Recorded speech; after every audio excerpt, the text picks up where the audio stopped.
Hello friends, welcome to my channel. আজকের আমি পুরনো দিনের হারিয়ে যাওয়া সেই হলুদ চাউমিনের রেসিপি শেয়ার করছি। সবাই প্রায় ছোটোবেলায় এই চাউমিনটা খেয়েছেন, তবে আমি যেভাবে বানাই সেটা দেখাচ্ছি। বেশ অনেকটা জল দেখুন ভালো করে ফুটে উঠেছে। এর মধ্যে অল্প একটু নুন দিলাম আর 1 চা চামচ তেল দিলাম। তারপরে এর মধ্যে নুডলসটা দিয়ে দিচ্ছি। ফুটন্ত জলের মধ্যে দিয়েই নুডলসটাকে সেদ্ধ করলে নুডলসটা খুব ঝরঝরে হয়। দেখুন প্রায় 80% পর্যন্ত কুকড করতে হবে। হাত দিয়ে দেখবেন, যখন একটু হালকা শক্ত থাকবে তার মানে বুঝবেন নুডলসটা কুকড হয়ে গেছে। আর 100% যদি কুকড করেন পরে সেটা নরম হয়ে যায়। এবার সেটাকে আমি একটা ঝাঁঝরির মধ্যে নিয়ে জলটা ফেলে দিয়ে ঠান্ডা জল ঢেলে দিয়েছি, আর এর মধ্যে ফুটন্ত তেল একটু 1 চামচ দিয়ে মাখিয়ে রাখছি। ঠান্ডা তেল এর মধ্যে মাখিয়ে রাখবেন না, আর তেল মাখিয়ে রাখলে চাউমিনটা পুরো ঝরঝরে থাকে, শুকিয়ে যায় না। এবার অনেকটা বড় সাইজের কড়াই নিয়েছি। বড় সাইজের কড়াইয়ের মধ্যে নুডলস রান্না করলে নুডলসটা ভালো ভাজা যায়। এর মধ্যে আমি 1/2 কাপ সর্ষের তেল দিয়েছি। তেলটা নিজেদের ইচ্ছা মতোই ইউজ করবেন। এবার এর মধ্যে আমি একটা শুকনো লঙ্কা দিয়ে দিচ্ছি। ফোড়নটাকে ভালো করে ভেজে নিচ্ছি। শুকনো লঙ্কাটা ভালো করে ভাজা হয়ে গেছে। এর মধ্যে আমি কিছু সবজি অ্যাড করব। দিয়ে দিচ্ছি ছোট ডুমো ডুমো করে কেটে রাখা 2টো আলু, 4টে পটল কুচি, আর একটা ছোট সাইজের ফুলকপি কুচি দিয়ে দিলাম। 2টো কাঁচা লঙ্কাকে ছোট টুকরো করে দিয়ে দিচ্ছি। আর প্রথমেই নুন দেব না, মিডিয়াম ফ্লেমে এটাকে প্রথমে একটু হালকা ভাজা করব। প্রথমেই যদি নুন দেওয়া হয় তাহলে জল বেরিয়ে যায় আর সবজিটা ভাজা হয় না। সবজিটা হালকা ভাজা হয়ে গেছে, কাঁচা গন্ধ চলে গেছে। এবার এর মধ্যে অল্প একটু নুন দিচ্ছি। নুডলসের জন্য নুনটা পরে দেওয়া হবে।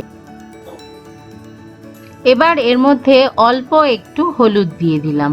হলুদ চাউমিন বলে কিন্তু খুব বেশি হলুদ দেব না, তাহলে আবার হলুদের একটা গন্ধ থাকে। হলুদটা দিয়ে তেলে নাড়াচাড়া করে নিলাম যাতে হলুদের কাঁচা গন্ধটা চলে যায়। আর এর মধ্যে আমি একটা বড় সাইজের টমেটো আর পেঁয়াজ দিয়ে একটু ফ্রাই করে নিলাম। এখন সবজি সেদ্ধ হয়ে গেছে, এক পাশে করে দিয়ে ওর মধ্যেই যে তেলটা ছিল তার মধ্যেই আমি একটা ডিম দিয়ে দিলাম, আর একটুখানি নুন দিয়ে খুব ভালো করে ডিমটাকে প্রথমে একটু ফ্রাই করে নিয়ে সবজির সাথে ভালো করে মিশিয়ে দিচ্ছি।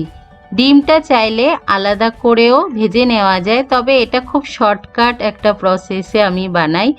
আর টমেটোটা দিচ্ছি কারণ এর মধ্যে আমি কোনো রকম সসের ব্যবহার করব না। টমেটোটা ভেজে নেওয়ার পরে যখন মিশে যায় সবজির সাথে, চাউমিনের টেস্টটা কিন্তু খুবই ভালো আসে।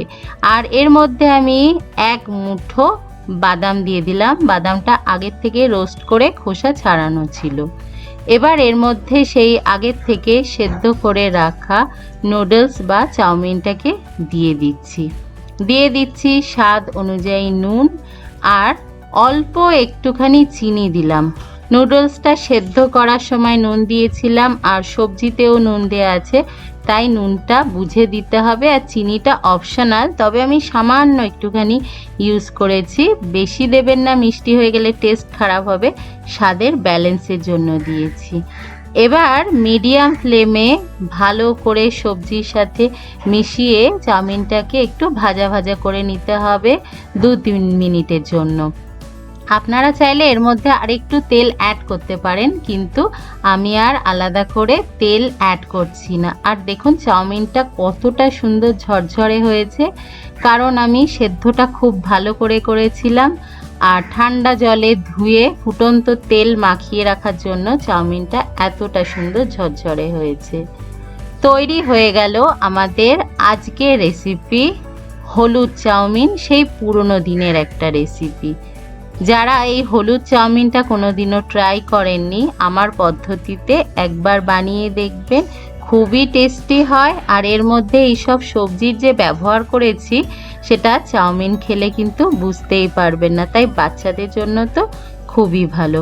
রেসিপিটা দেখার জন্য সবাইকে অনেক ধন্যবাদ। দেখা হবে আবার পরের রেসিপির সাথে। সবাই ভালো থাকবেন, ভালো খান, সুস্থ থাকুন। বাই।